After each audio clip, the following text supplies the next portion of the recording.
Here I am, rock you like a hurricane. Obviously, I can't play the music because, you know, copyright. But this big thing and this big thing. Time for another Eve University episode.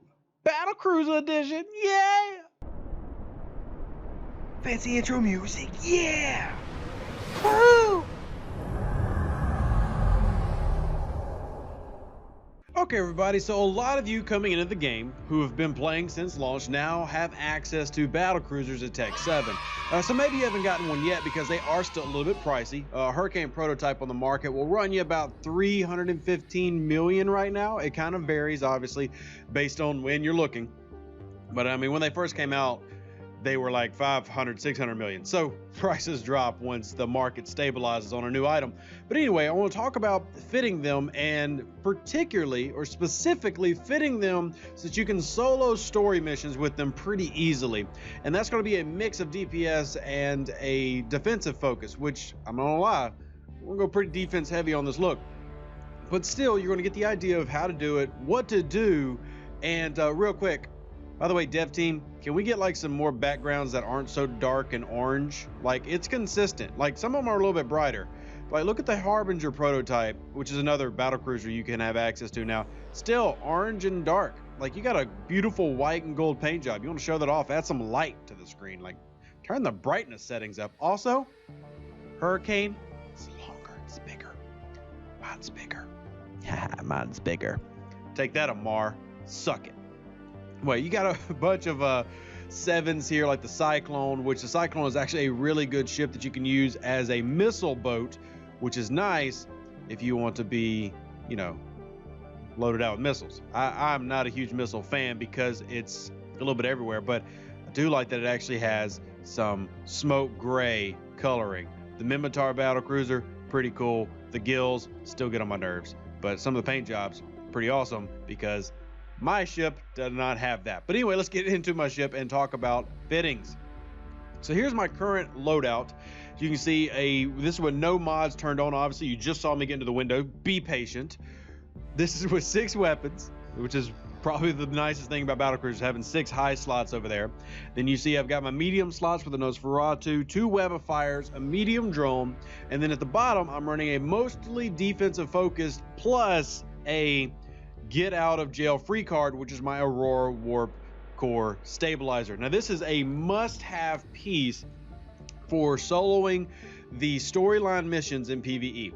The reason being is you're going to run into some of these tier 7 and tier 8 storyline missions where the ships that you're fighting, the elites that come after you, have the ability to lock down your warp core. And even a Hurricane as a battlecruiser doesn't do well against 4 elites. So you need to be able to warp in, warp out, and then come back into kiting at different ranges to make sure you're knocking these ships out. And maybe, hopefully, real quickly at the end of this video, I can throw that in. But make sure you have one of these if you're soloing in the game. And even if you're traveling through, you know, low sec with gate camping still being a thing, you want to have one of these just so that a single player can't lock you down and orbit you forever in a Condor 2 and you never kill it. Well, more likely like a Dramil. But anyway, you get what I'm saying. Having stuff like that is very important. Now, I will say, on my rigs, I have gone for auxiliary energy router prototypes, and I have not gotten the ones, which are a little bit expensive, but I will eventually replace these so that I can put warp core stabilization here, at least one of them.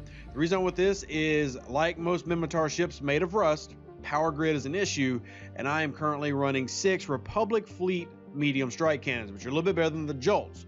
So they also require more power. Power grid requirement you see right there is 117, but if we switch it out and say we look at a Mark 7 medium strike, power grid is only 103. So 14 more per at 6 a pop, it definitely adds up, but you're also getting way more DPS. I mean, look at the damage type there with the Mark 7 compared to, you know, the Republic. Now, granted, the Republic's on the ship, so you get a bonus showing up, but anyway, you get my point.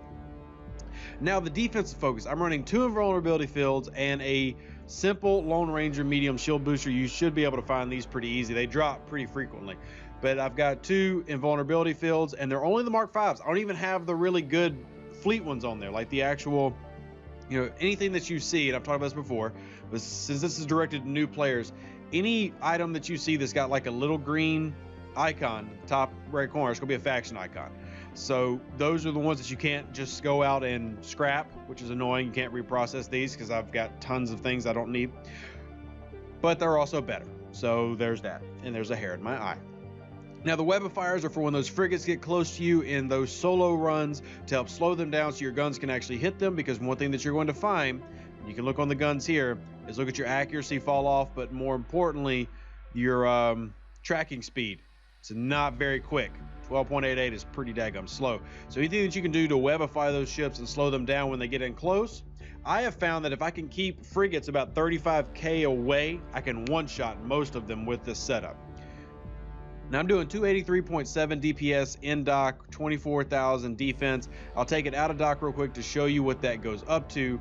And keep in mind that I'm running a defensive build. There's actually a lot more you can do offensively here. If you want to be doing DPS around 500, it's actually not that hard to get there, especially if you get better weapons than what I'm currently running. Like if you're putting C-types on this thing with good power grid rigs, you could be doing some massive damage. I am doing this a little bit more on not necessarily a budget build, because it's still a battle cruiser, it's still a hurricane. But anyway, let's activate the shield modification. So my invulnerability fields I've now activated right here, and then I'm going to activate my gyro stabilizer, which is the 1 DPS buff I'm currently running. And now we can look what I'm doing. So with my gyro active, which does have a 1-minute cooldown after it processes, I'm doing 343 DPS.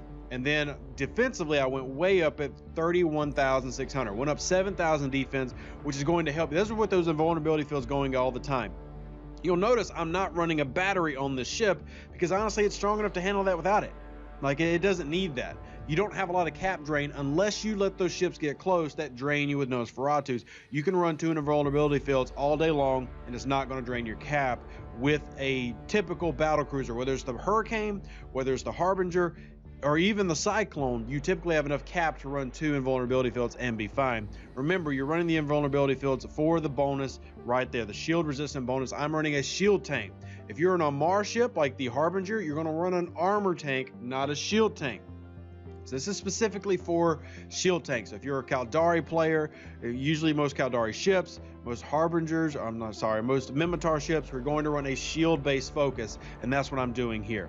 Shield tanking with a little bit of DPS sprinkled in. Now, if I want to go full on defense, I'll show you how to do that. So we'll redock real quick, and we'll, no, don't lock. Oh my goodness, please don't lock. I do not need to be losing ships today. Dock. Scary. So I'm going to show you what it looks like when I put on one more unit that helps take the defense up, and it's a unit that you've seen me use quite a bit.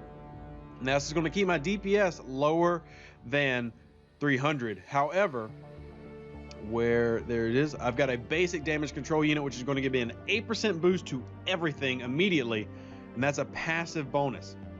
So with that passive bonus, I'm now at 26,000 defense, down to 265 DPS because I lost my gyro stabilizer.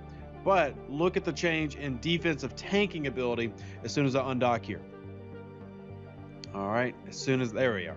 It's like, don't make me wait. All right, so now I'm going to activate my invulnerability fields.